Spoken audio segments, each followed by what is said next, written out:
32,000 বছর, 1,00,000 বছর পর্যন্ত পাথরের হায়াত দুনিয়াতে আছে। একটা পাথর 50,000 বছর পর্যন্ত জীবিত থাকে। আল্লাহু আকবার। আমরা কয় বছর?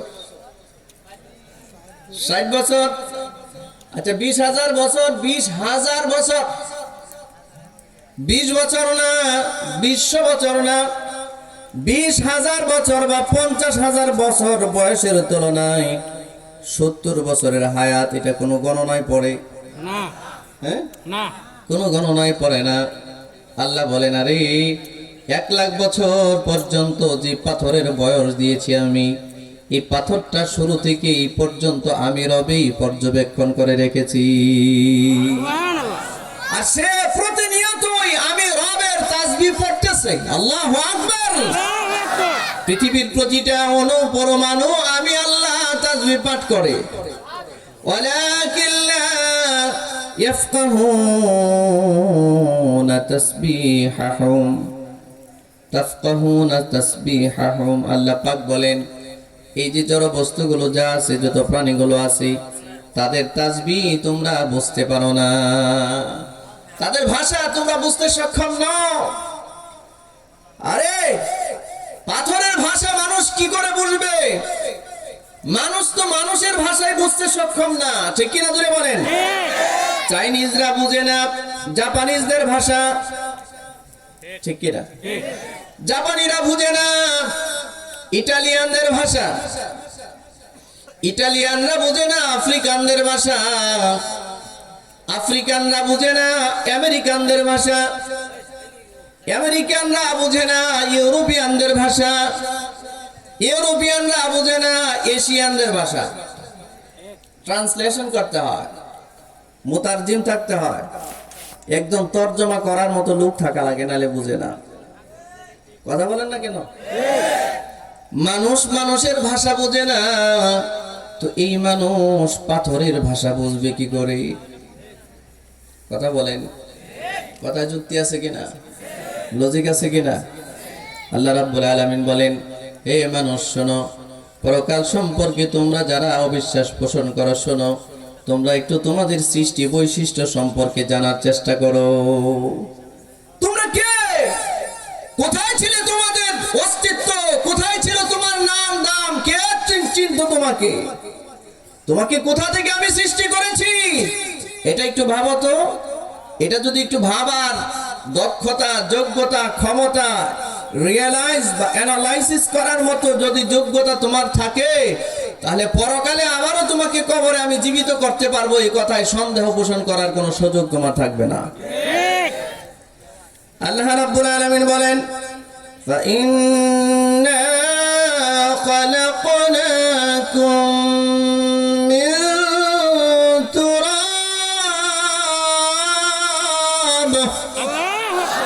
হে মানুষ, তোমাকে তো আমি মাটি থেকে সৃষ্টি করেছি।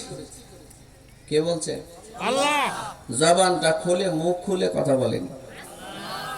মাটি থেকে মানুষ সৃষ্টি করেছেন, কে বলেছেন? আল্লাহ।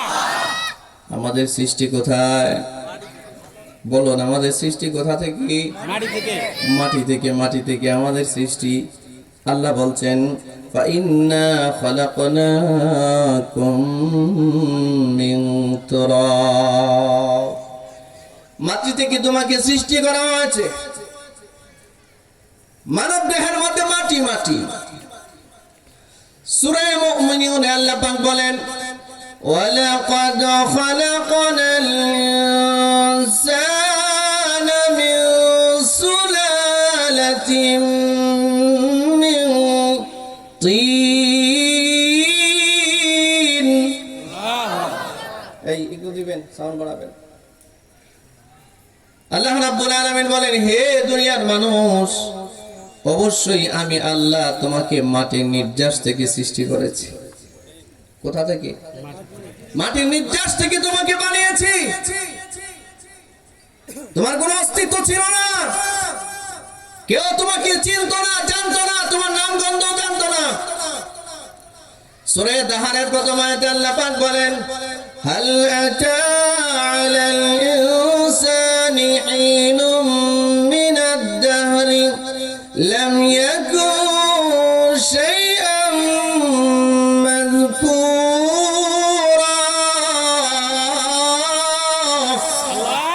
আল্লাহ রাব্বুল আলামিন বলেন, হে মানুষ, এমন একটা দিন কি তোমার যায় নাই পৃথিবীর কোন মানুষ তোমার নাম জানতো না, তোমার কোনো অস্তিত্ব ছিল না। অনস্তিত্ব থেকে আমি আল্লাহ তোমাকে অস্তিত্বের মধ্যে এনেছি। আল্লাহু আকবার বলুন। তোমার কোনো অস্তিত্ব ছিল না, আমি আল্লাহ তোমাকে অস্তিত্বে এনেছি। অস্তিত্বে আনছে কে? বলুন তো, আজ থেকে 100 বছর আগে আপনার মতো মানুষের নাম কে জানতো?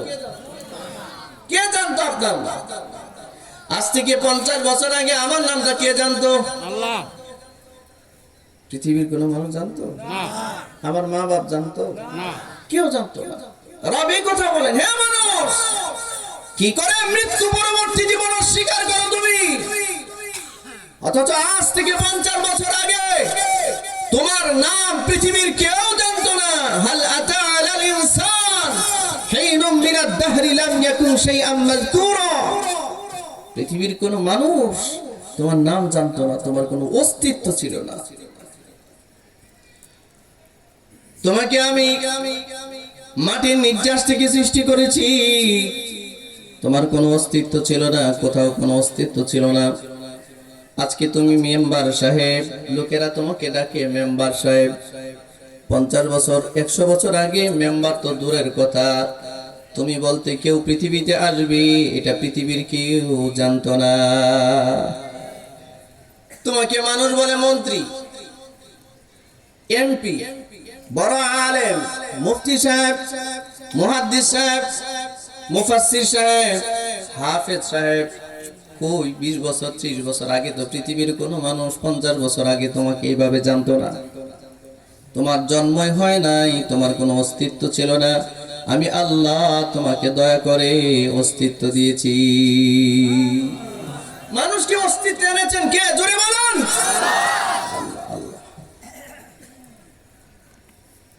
মানুষের কোনো অস্তিত্ব ছিল না। আল্লাহ রাব্বুল আলামিন এই কথা বলেন, ফাইন্না খলাকনাকুম মিন তুরাব। তোমাদেরকে আমি তুরাব থেকে, তুরাব মানে মাটি থেকে তৈরি করেছি। আল্লাহ পাক বলেন, সুম্মা মিন নুতফা, তারপর তোমাকে একটা নুতফা বানিয়েছে। নুতফা শুক্রবিন্দু। সুবহানাল্লাহ। তথ্য প্রযুক্তির এই যুগে, গ্লোবালাইজেশনের এই পৃথিবীতে কোরআনের এই আয়াত সারা পৃথিবীর বিজ্ঞানীদের টনক নাড়িয়ে দিয়েছে। সারা পৃথিবীর সায়েন্টিস্টদের টনক নাড়িয়ে দিয়েছে। এইভাবে কথা বললে তো হবে না ভাই। এই বাচ্চাগুলোকে হয় পাঠিয়ে দেন, না হলে চুপ করে বসা। বাবা হয় তোমরা বসো, চুপ করে বসো।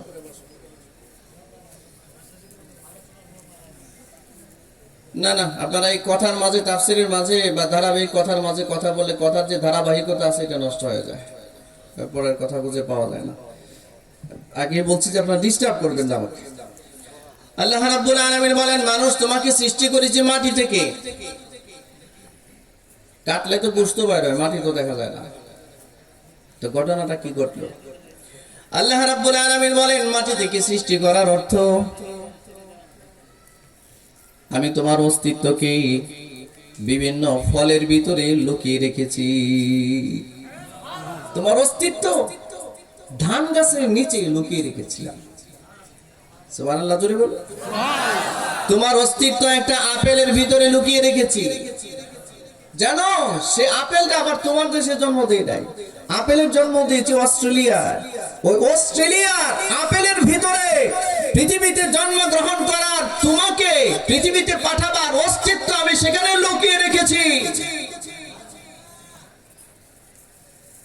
একটা আঙ্গুর জন্ম হয় অস্ট্রেলিয়ায়, ওই আঙ্গুরের ভিতরে আল্লাহ মানুষের অস্তিত্ব রেখেছেন। আল্লাহু আকবার বলেন। বাংলাদেশে জন্ম হবে তোমার, অথচ তোমার অস্তিত্ব লুকিয়ে রেখেছি আমি আল্লাহ জাজিরাতুল আরবের একটা খেজুরের ভিতরে। ওই আরব দেশ থেকে খেজুর বাংলাদেশে আসে, ওই খেজুর খায় তোমার বাবা তোমার মা। তোমার বাবা খেজুর খাওয়ার পরে তার শরীরের মধ্যে রক্তের সঞ্চার হয়, শক্তির সঞ্চার হয়। আপেল, আঙুর, ভাত, বিভিন্ন জাতের ফল ফলাদি খাওয়ার পর তার শরীরের মধ্যে শক্তির সঞ্চার হয় এবং এই মেরুদণ্ডের মধ্যে শুক্রবিন্দু আমি আল্লাহ জমা করি। বিভিন্ন ফলের সার নির্যাস, বিভিন্ন খাবারের সমস্ত সার নির্যাস, এটাকে পিউরিফাই করে আমি আল্লাহ তোমার বাবার পিঠের সেই মেরুদণ্ডের মধ্যে সঞ্চিত করেছি এক বিন্দু শুক্র, সুম্মা মিন নুতফা, এক বিন্দু শুক্র সংরক্ষণ করেছি সেখানে। সুবহানাল্লাহ বলুন।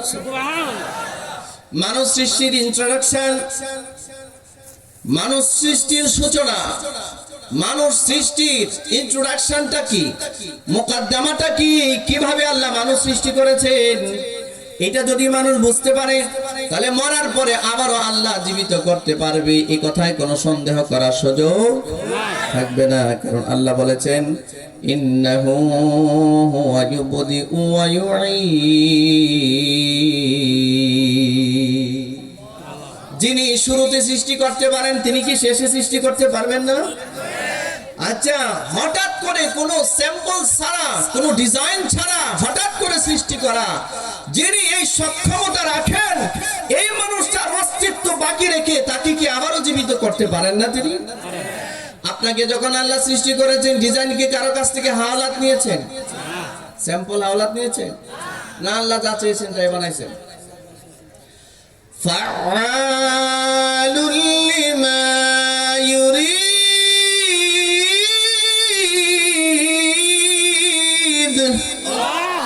আমার আপনার রব এত ক্ষমতাবান, তিনি যা চান, যেটা ইচ্ছা করেন এটাই করতে পারেন। ইন্নামা আমরুহু ইযা আরাদা শাইআন আন ইয়াকুলা লাহু কুন ফায়াকুন, তিনি যদি চান আর কিছু হইতে, অস্তিত্ব আনতে চান, তিনি শুধু বলেন যে এটা হও, সাথে সাথে হতে কি বাধ্য।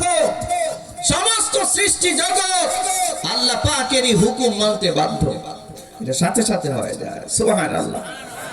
সেই আল্লাহ রাব্বুল আলামিন বলেন, বান্দা সৃষ্টি করলাম আমি তোমাকে মাটির নির্যাস থেকে, কোথাও একটা আপেল বানিয়েছি, ওই আপেলটা অস্ট্রেলিয়া থেকে বিশেষ মাধ্যমে আমি বাংলাদেশে পাঠিয়ে দিয়েছি। তোমার মা তোমার বাবা এই আপেলটা খেয়েছে। এই ভাই, কি সমস্যা আপনার? বসেন না।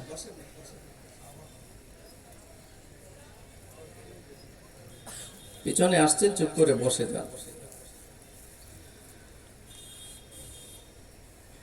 কি বলছিলাম? আপেল বিশেষভাবে আসলো, বিশেষ প্রক্রিয়ায় আসছে অস্ট্রেলিয়া থেকে। অস্ট্রেলিয়া কি এখানে বাড়ির বাসা নাকি? হাজার হাজার কিলোমিটার দূর, হাজার হাজার কিলোমিটার দূর। সেই হাজার কিলোমিটার দূরে আপনার আমার পৃথিবীতে আসার অস্তিত্ব এক একটা ফলের ভিতরে, এক একটা ফসলের ভিতরে আল্লাহ পাক সঞ্চিত করে রেখেছেন নির্যাস। ওইটা আসে বাংলাদেশে। অনেক মানুষ মনে করে বাংলাদেশে আছে, পকেটে টাকা আছে, ইচ্ছা করলে আমি ফল কিনতে পারি, ইচ্ছে করলে বড় একটা মাছ কিনতে পারি। না না ভাই, না, আপনার এই চিন্তা ঠিক নয়। পকেটে টাকা আছে, ইচ্ছা করলে বড় মাছ আপনি কিনতে পারবেন, আপনি 1 মণ 2 মণ 3 মণ ফল কিনতে পারবেন, কিন্তু আল্লাহ না চাইলে এর কোনো কিছু আপনি খেতে পারবেন না। ঠিক কিনা ধরে বলুন? ঢাকা শহরে এমন হাজার হাজার মানুষ আছে, ডাক্তার নিষেধ করে দিয়েছে আপনি ফল খেতে পারবেন না। হ্যাঁ, আপনি কোনো ফল খেতে পারবেন না। আঙ্গুর খাবেন তো দূরের কথা, শুধু তাকায় দেখবেন, না দেখাটাও ভালো। আপনি খেজুর খাবেন তো দূরের কথা, খেজুর হাতে না নেওয়াটাও ভালো। এই জন্য টাকা আছে, তার বাড়ির দামি দামি খেজুর, আজোয়া খেজুর সব খায় বাড়ির দারোয়ান, ঠিক কিনা? 3 বেলা না 6 বেলা পর্যন্ত বাড়ির দারোয়ান, বাড়ির কুকুর পর্যন্ত খুরমা পোলাও খায়, আর ওই লোক খায় যাও যাও। যাও চিনেন কিনা? যাও চিনেন? চেয়ারটা খালি কেন? এটা খালি কেন? এখানে লোক আসে, কি খায়? যাও খায়। এটা দোষ না, এটা অনেকেরই হয়, ডাইজেস্ট হয় না। মানেটা কি? মানেটা হচ্ছে অর্থ থাকলেই, সম্পদ থাকলেই ফল কেনা যায়, মাছ কেনা যায়, খাওয়া যায় না। খাইতে হলে রবের পারমিশন লাগে, রব চাইতে হয়, ঠিক কিনা জোরে বলেন? সে রব বলেন। অনেক মানুষ তো এমন ভাবে টাকা হইলি মনে হয় মাছ কিনে খাওয়া যায়, না না না, খাওয়া যায় না। আল্লাহ বলেন, একটা ধান গাছের নিচে তোমার অস্তিত্ব আমি লুকিয়ে রেখেছিলাম, একটা আপেলের ভিতরে তোমার অস্তিত্ব আমি লুকিয়ে রেখেছিলাম, একটা আঙ্গুরের ভিতরে তোমার অস্তিত্ব আমি লুকিয়ে রেখেছিলাম, আমি একটা খেজুরের ভিতরে তোমার অস্তিত্ব লুকিয়েছিলাম। পদ্মা নদীর মাছ, ইলিশ মাছ গভীর জলের মধ্যে এটা ঘোরাফেরা করে, ওই ইলিশ মাছের টুকরার ভিতরে তোমার অস্তিত্ব আমি লুকিয়েছিলাম। সাগরের তলদেশে একটা মাছ, গভীর তলদেশে মাছটা ঘোরাফেরা করে, যখন এই মাছের ভিতরে তোমার অস্তিত্ব আমি লুকিয়ে রেখেছিলাম, মাছটাকে অর্ডার করেছি উপরে উঠে যাও, জেলে জাল ফেলেছে, ওই জালের মধ্যে ধরা দাও। আল্লাহু আকবার বলেন। জেলে তোমাকে ধরে বাজারে বিক্রি করবে, ওই বাজারের মাছটা চলে আসবে ঘাটাইল, ঘাটাইল থেকে আরেকটা মানুষ কিনবে, বাড়িতে নেবে, একটা মাছকে 10টা টুকরা করবে, ওই এক একটা টুকরা যে যে খাবে, ওই টুকরার ভিতরে তার পরবর্তী প্রজন্মের নির্যাস আমি লুকিয়ে রেখেছি। তার পরবর্তী প্রজন্ম পৃথিবীতে যারা আসবে, তাদের অস্তিত্ব লুকিয়ে রেখেছি সাগরের তলদেশের একটা মাছের গোশতের টুকরার মধ্যে। আল্লাহু আকবার। আচ্ছা, এই কাজটা যে রব করতে পারেন, তিনি মানুষ জীবিত করতে পারবেন না। কারা কারা জীবিত করতে পারবেন তো?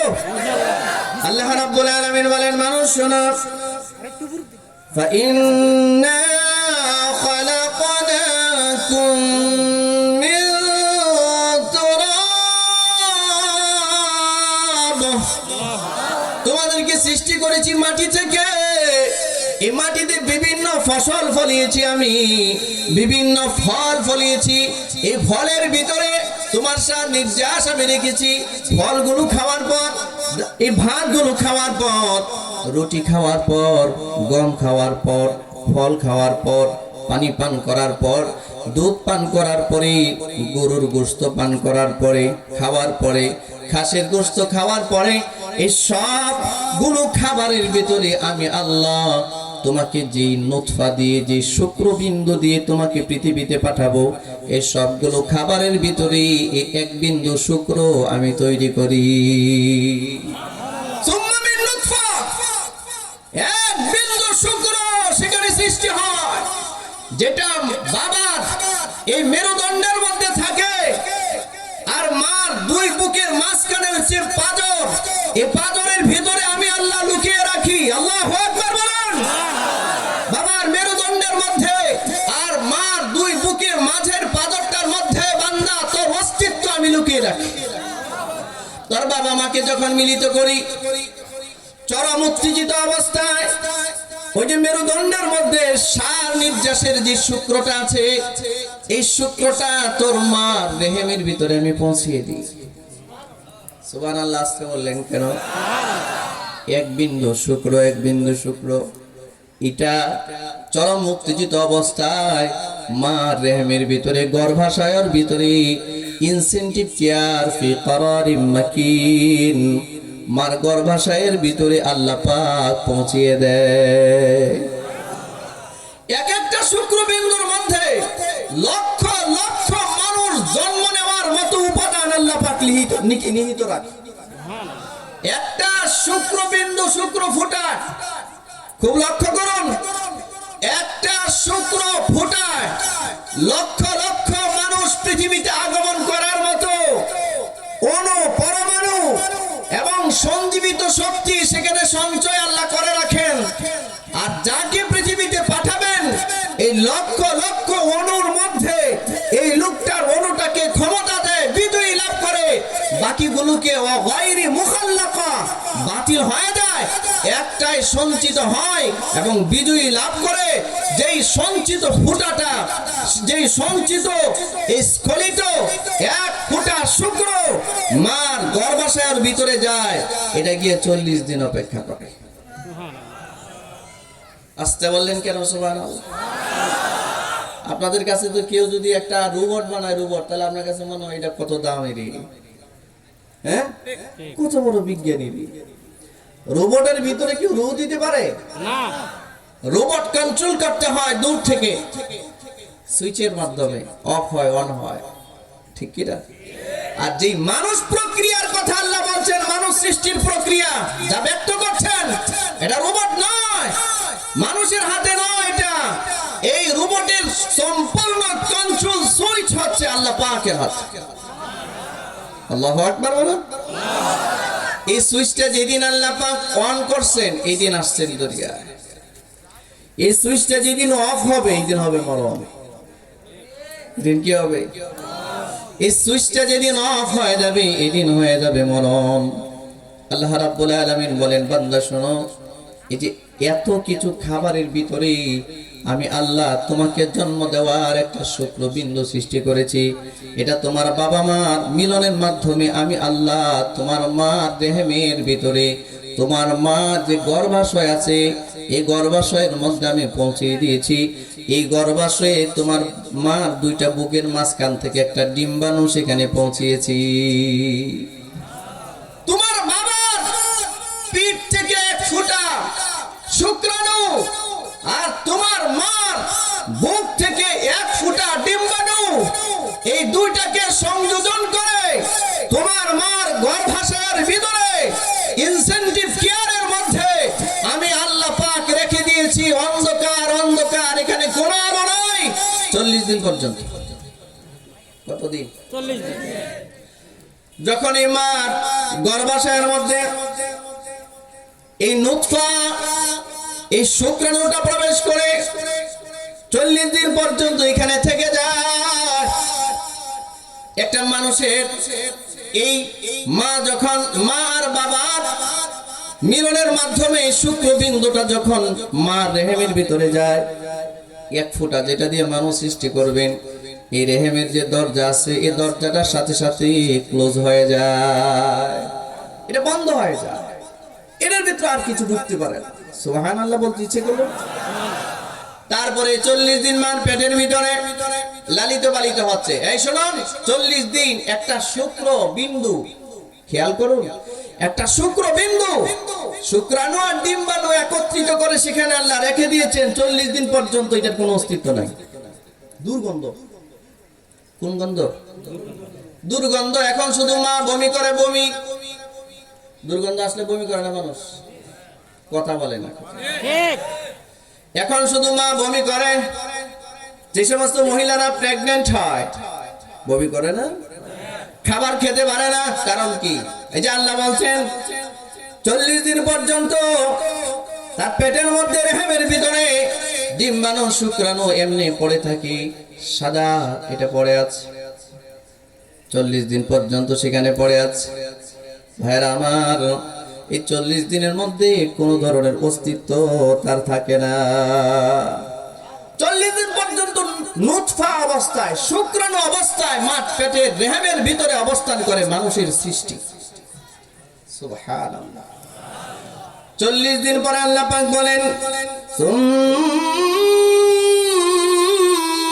মিন আলাকা। 40 দিন নুতফা থাকার পর এরপরে 40 দিন সে হয় আলাকা। এটা জমাট বাঁধা লাল রক্ত। এই রক্তটা তার মার রেহেমের ভিতরে, বসে, কেউ কথা বলবে না, চুপ করে বসে। 40 দিন পর্যন্ত মা রেহামের ভিতরে নুতফা শুক্রাণু থাকার পর, ডিম্বাণু থাকার পর পরবর্তী 40 দিন একটা স্টেজে আল্লাহ পাক এটাকে রূপান্তরিত করে তার হুকুমে। এই সাদা শুক্রবিন্দুটাকে আল্লাহ পাক জমাট বাঁধা একটা রক্ত পিণ্ডে পরিণত করে। কতদিন? 40 আর 40 কয়দিন হলো? 80 দিন। এখনো কিন্তু জীবন আসে নাই। শুক্রাণু এমন মাত্র 80 দিনের মাথায় জমাট বাঁধা একটা রক্তপিণ্ড হলো 80 দিনের মাথা। এরপর আল্লাহ রাব্বুল আলামিন বলেন সুম্মা মিন মুদগাহ, এরপরের 40 দিনে এই জমাট বাঁধা রক্তবিন্দুটাকে আল্লাহ পাক মাংসপিণ্ডে পরিণত করে। 340 কথা হয়, সবাই বলুন। 120 দিন, দ্যাটস মিন 3 মাস না 4 মাস? কয় মাস? 4 মাস। 120 দিনে কয় মাস হয়? 4 মাস হয়। হাদিসের মধ্যে আসছে এবং কোরআনের মধ্যে সরাসরি আল্লাহ রাব্বুল ইজ্জতুল জালাল কোট করে দিয়েছেন। আল্লাহ পাক বলেন এই 3টা পিরিয়ড তার যায়। এই মহিলাটার যখন 40 এই 340 যায়, একটা শুক্রবিন্দুকে 40 দিন সেটাকে পিউরিফাই করা হয়। এরপরে আল্লাহ রাব্বুল আলামিন সেটাকে ট্রান্সপারেট করে, সেটাকে করে রক্তপিণ্ড। এই 40 দিন, এর পরের দিন, পরে 40 দিনে এটা হয় একটা গোস্তপিণ্ড। এই 340 হয় 120 দিন। 120 দিন মানে 4 মাস। এই 4 মাস যেদিন পূর্ণ হয়, খুব খেয়াল করেন, লক্ষ্য করেন, 4 মাস যেদিন পূর্ণ হয়, আবারও বলছি 120 দিন।